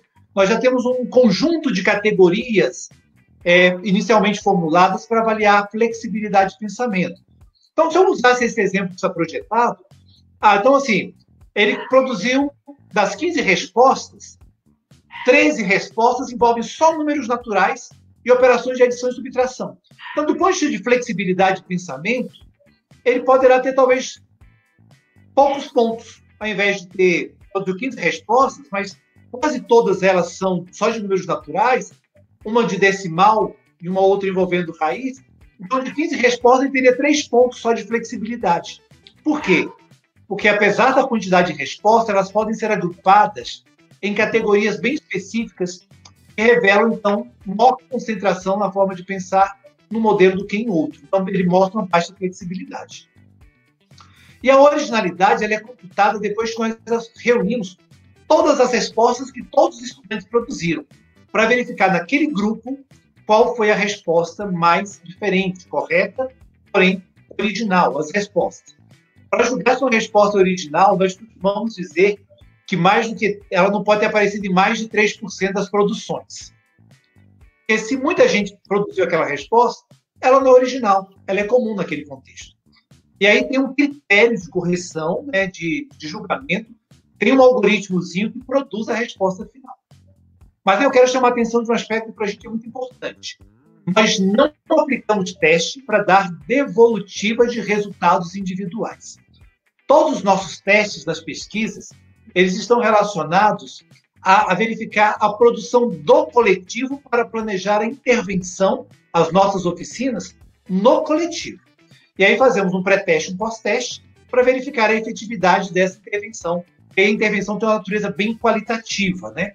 Nós trabalhamos numa perspectiva tanto quantitativa quanto qualitativa, usamos testes, escalas e análise de protocolos. Então, as análises de protocolos, elas estão durante o período das oficinas, e os testes, o pré-teste e pós-teste, aí é uma análise mais de produto, né, no início e no final das nossas pesquisas. Então, a gente trabalha com esse critério, mas nós temos sempre enfatizado o não uso de testes para dizer quem produziu mais e quem produziu menos criatividade. Sobre isso que você está dizendo, o PISA, né, o Programa Internacional de Avaliação de Estudantes, a avaliação de 2021 vai avaliar habilidades de pensamento criativo. Né? E aí nós vamos assistir no cenário internacional um ranqueamento dos estudantes dos diversos países que participam do PISA sobre quais são os estudantes, em que país os estudantes apresentaram um pensamento criativo mais elevado ou menos elevado. Eu acho isso terrível, né? Qualquer processo de avaliação que possa gerar rótulos, eu acho que não é adequado.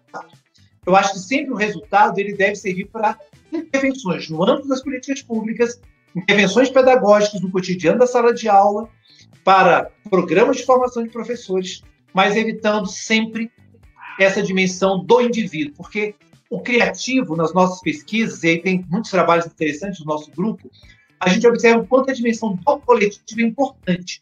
E alguns estudantes em sala de aula, e tem a tese do Alexandre Tolentino Carvalho, né, uma tese longa, extensa, mas densa, que eu convido à leitura, ele investiga a relação de poder num grupo de estudantes e como a relação de poder entre estudantes pode interferir na produção criativa nas aulas de matemática.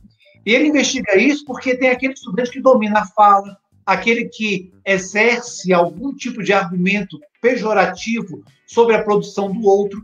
Então, muitos estudantes naturalizam a dificuldade em matemática, naturalizam a sua pouca criatividade a partir das relações de poder em sala de aula, sejam as exercidas pelo professor sobre os estudantes, sejam sobre os estudantes dentro do próprio grupo, entre eles mesmos, né?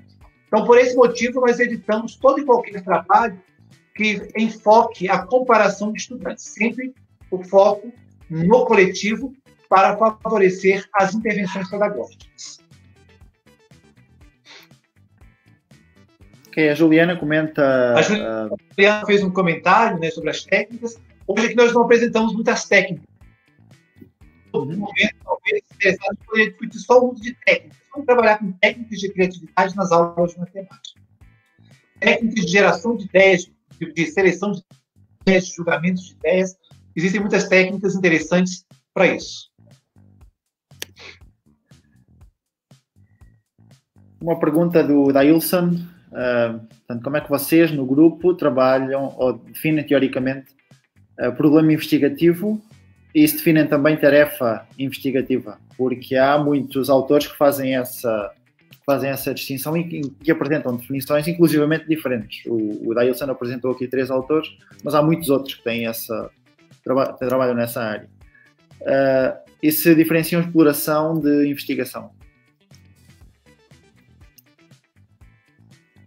Essa é uma pergunta bastante interessante, Dailson, e obrigado pela participação. Assim, no primeiro momento, nós não temos trabalhado com a ideia de problema investigativo ou tarefa investigativa. Nos nossos trabalhos, nós temos utilizado apenas a ideia de conceito de problemas abertos e problemas fechados. E ainda associados e problemas não rotineiros, né? Esse é, como eu havia mencionado antes, nós precisamos ainda avançar na produção teórica do campo da criatividade, conectando com outros campos de produção. Mas eu faria um ensaio, né?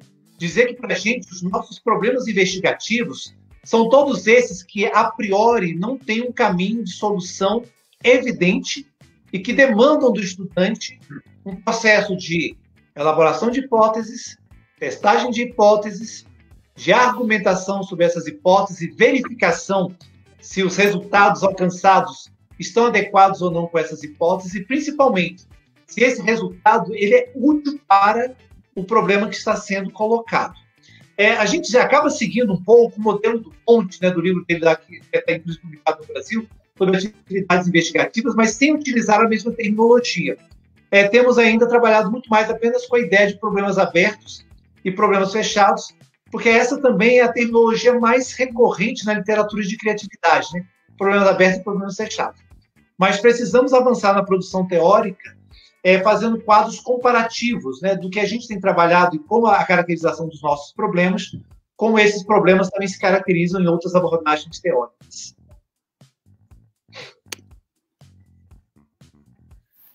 Ok, a Petrina faz uma questão interessante em relação ao trabalho individual, portanto, os alunos trabalharem individualmente com essas técnicas de criatividade ou com os problemas que promovam a criatividade.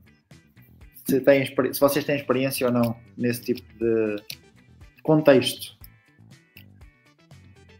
Não, com tarefas de caso, não. Nós fizemos uma pesquisa recente, né, com estudantes de anos iniciais. Esse ano, agora, por conta da pandemia, não conseguimos dar sequência com alunos de anos finais de ensino médio. Na verdade, tem uma pesquisa, né, a tese de doutorado do Matheus Gianni Fonseca, que foi com estudantes de ensino médio, que está baseado nesse modelo das oficinas, de ter a tarefa de casa. Nós fizemos encontros semanais com os estudantes na escola, com 2 grupos de estudantes, mas normalmente o nosso planejamento ele se encerrava no âmbito da sala de aula, porque não era a pesquisa da nossa prática e nós não tínhamos o controle sobre o dia seguinte. Como íamos à escola apenas uma vez por semana, percebemos que os estudantes, principalmente as crianças que eram estudantes de 4º ano, em torno de 10 anos de idade, eles gostavam muito, achavam as tarefas interessantes, faziam excelentes questionamentos, mas a memória deles de longo prazo não era suficiente para que eles encarassem uma tarefa que era extra classe, que não estava vinculada ao conteúdo diretamente trabalhado com as professoras regentes em sala de aula, com a nossa atividade de pesquisa. E aí nós nos concentramos a analisar muito mais apenas as atividades envolvidas diretamente sobre a nossa ação, né? Talvez com estudantes de ensino médio a gente pudesse agregar, agora na pesquisa que deveria ser desenvolvida, também com alunos dos anos finais do ensino fundamental, essa dimensão que é o que a gente chama das perspectivas futuras, né? De fato, dar tarefa para casa e verificar como eles investiram nessa tarefa de casa, estendendo a experiência da sala de aula. Então, esse também é um desafio do campo da pesquisa.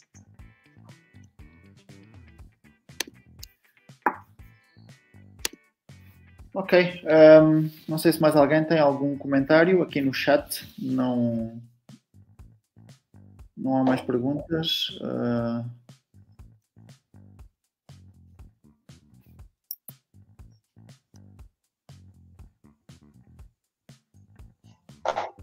Fazer esta gestão é mais fácil o presencial.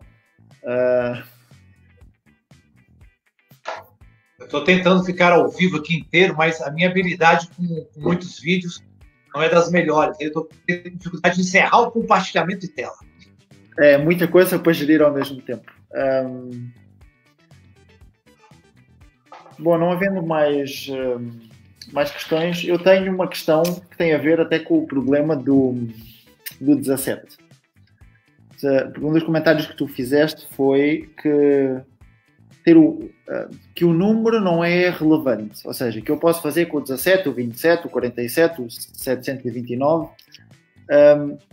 E eu estava aqui a pensar será que não há números mais potentes do que outros se nós associarmos a um objetivo específico para promover determinado tipo de raciocínio nos alunos, determinado tipo de pensamento matemático, que se determinados números não são mais potentes do que outros. Sei lá, em particular os números primos. Se eu colocar um número primo, qual é a vantagem ou a desvantagem em que o número seja primo? Ou se os números forem ímpar, portanto, qual é a vantagem ou a desvantagem? Essa sua colocação é perfeita, Miguel. Mas quando eu me referia ao número, eu quis dizer que para aquela situação de uma atividade de aquecimento, ela não era relevante. Mas se eu quero explorar determinados conteúdos matemáticos, aí sim o número ele é relevante. É porque ali ela foi colocada como uma atividade de brincadeira de início de aula, em que o objetivo era só uma abertura para a geração de ideias, não era para explorar propriamente os aspectos mais conceituais envolvidos no número. Mas, dependendo do objetivo, aí sim, o número, sem dúvida nenhuma, ele vai ter uma grande relevância. Né? Aí vai depender, de fato, do objetivo da oficina. Como que era só uma atividade de curta duração para aquecimento, é que hoje poderia ser qualquer outro número. Né? E eu pensando bem, eu acho que o número melhor para eu ter colocado era o 13, jamais o 17. Mas não sei por que eu deixei esse número passar, mas foi um ato falho. Não, eu achei interessante, até porque a mim deu-me ideias de possíveis tarefas, inclusivamente, para pensar, não só, tal como tu comentaste, que a mesma tarefa, a mesma pergunta base pode ser discutida com crianças dos anos iniciais, alunos dos anos iniciais e até alunos do ensino médio ou da graduação. Basta ir ampliando o espaço solução que nós queremos alcançar. Que tipo de discussão é que nós efetivamente queremos fazer.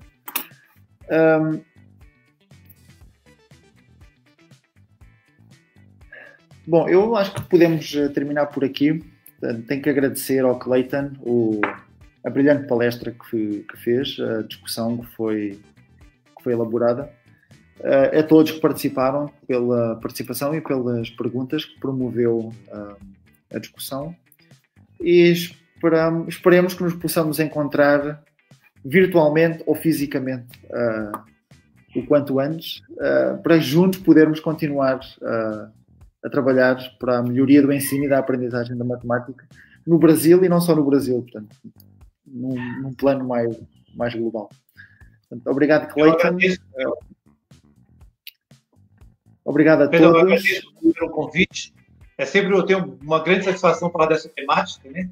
Eu diria que talvez pessoas que busquem esse tema no Brasil, talvez eu seja um dos que estão há mais tempo, né? Eu comecei a pesquisar criatividade matemática no início dos anos 2000, mais particularmente em 2001, e depois, durante todo o tempo do doutorado, até defendido em 2007. É um tema que ainda não tem debate no país. As pessoas ainda não se antenaram para discutir como levar o debate da criatividade para a sala de aula, e a criatividade nessa perspectiva que eu tentei abordar aqui, que é na resolução de problemas, no trabalho com o conteúdo matemático, né? Não é apenas uma forma assim, mais da dinâmica do jogo, do lúdico, mas no processo de resolução de problemas. Eu acho que esse espaço foi muito importante que você nos deu. Eu queria também anunciar para os colegas que estão nos assistindo, recentemente, eu e o Matheus Gianni Fonseca coordenamos uma atividade de extensão pelo programa UNB Mais Educação, realizamos 4 programas dentro de uma série. Cada programa tem uma temática.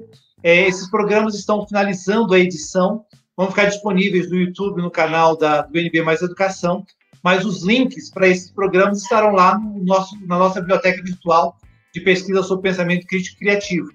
Então, outros exemplos, eu tentei hoje trazer aqui exemplos bem diferentes dos que a gente apresentou nos outros 4 encontros.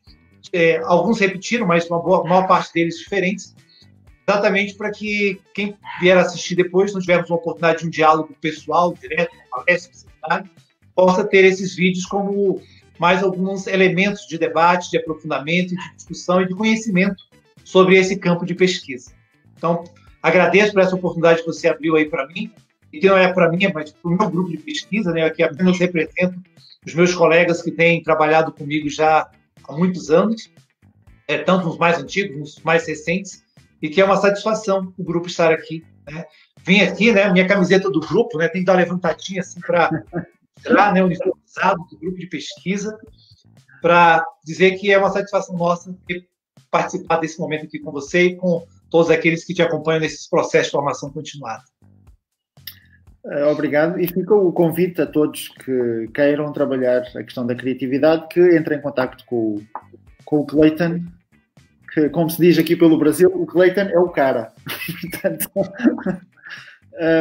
Portanto, fica o convite para que o trabalho com a criatividade possa ser bastante mais ampliado, até porque nós temos já a assistir gente de todo. Portanto, fica o convite para todos. Nós despedimos-nos.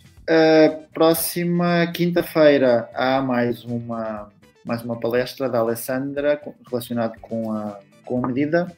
E, portanto, até quinta-feira a todos nós. E fiquemos bem o máximo tempo possível. Boa noite e obrigado. Obrigado.